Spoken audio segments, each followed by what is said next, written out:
2টি চুক্তি, 5টি নতুন সমঝোতা স্মারক ও 3টি চুক্তি নবায়ন সহ 10টি চুক্তি সমঝোতা স্মারক স্বাক্ষর হওয়ায় গভীর উদ্বেগ প্রকাশ করা হয়।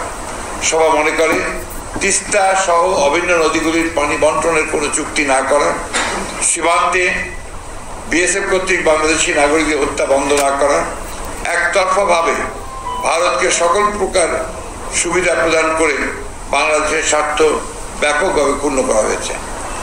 কানেক্টিভিটি নামে বাংলাদেশের অভ্যন্তরে ভারতের এক প্রান্ত থেকে আরেক প্রান্ত পর্যন্ত রেল যোগাযোগ, ডাক ও টেলি যোগাযোগের সমঝোতা, কৌশলগত অপারেশনাল খাতে সামরিক শিক্ষা সহযোগিতা, ঔষধ সংক্রান্ত সমঝোতা, বাংলাদেশের জলসীমায় ভারতের অবাধ বিচরণ, ভারতের ইন স্পেস, বাংলাদেশের ডাক ও টেলি যোগাযোগ মন্ত্রণালয়ের সমঝোতা, রেল মন্ত্রণালয়ের মধ্যে সমঝোতা, সমুদ্র বিষয়ক গবেষণায় 2 দেশের সমঝোতা ইত্যাদি সমঝোতাগুলোতে বাংলাদেশের স্বার্থ ক্ষুণ্ণ হয়েছে। ভারতকে সকল প্রকার সুবিধা প্রদানের বিনিময়ে ভারতের কাছ থেকে বাংলাদেশের কোনো স্বার্থ আদায় করতে শেখ হাসিনা সম্পূর্ণ ব্যর্থ হয়েছে। এই ম্যান্ডেটবিহীন সরকারের নতজানু পররাষ্ট্র নীতির বহিঃপ্রকাশই এটা। এই অবৈধ সরকার অপরিকল্পিতভাবে বাংলাদেশকে ভারতের উপর নির্ভরশীল করে ফেলছে। সবাই এই চুক্তিগুলোকে বাংলাদেশের স্বার্থবিরোধী হওয়ায় বিএনপি এই চুক্তিগুলি প্রত্যাখ্যান করছে। সবাই সম্প্রতি মিয়ানমার কর্তৃক বাংলাদেশের টেকনাফ থেকে সেন্ট মার্টিন পর্যন্ত জলসীমায় নির্বিচারে গুলিবর্ষণের ফলে বাংলাদেশের মূল ভূখণ্ডের সঙ্গে সেন্ট মার্টিনের যোগাযোগ বন্ধ হয় গভীর উদ্বেগ প্রকাশ করা হয়। সবাই মনে করে এই অবৈধ সরকারের নতজানু পররাষ্ট্রনীতির কারণেই বাংলাদেশের সার্বভৌমত্ব বারবার হুমকির সম্মুখীন হচ্ছে। এই বিষয়ে অবৈধ সরকার জনগণকে সুস্পষ্টভাবে তথ্য সরবরাহ করছে না।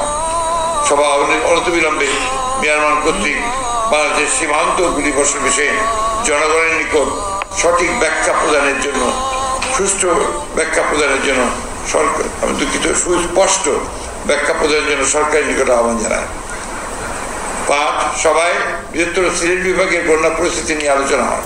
সভা মনে করে কিশোরগঞ্জে হাওরের মাঝখানে সড়ক নির্মাণ, বেশ কিছু এলাকায় মাটি ভরাট করে কয়েকটি স্থাপনা নির্মাণ করায় ভারত থেকে নেমে আসা পাহাড়ি জলের পানি দ্রুত নিষ্কাশিত না হওয়ার কারণে এই ভয়াবহ দুর্যোগ সৃষ্টি হচ্ছে। সিলেট, সুনামগঞ্জ শহর সহ বিভাগের বিস্তীর্ণ এলাকায় পানির তলে তলিয়ে যাওয়ায় অসংখ্য মানুষ সীমাহীন দুর্দশার মধ্যে পড়েছে।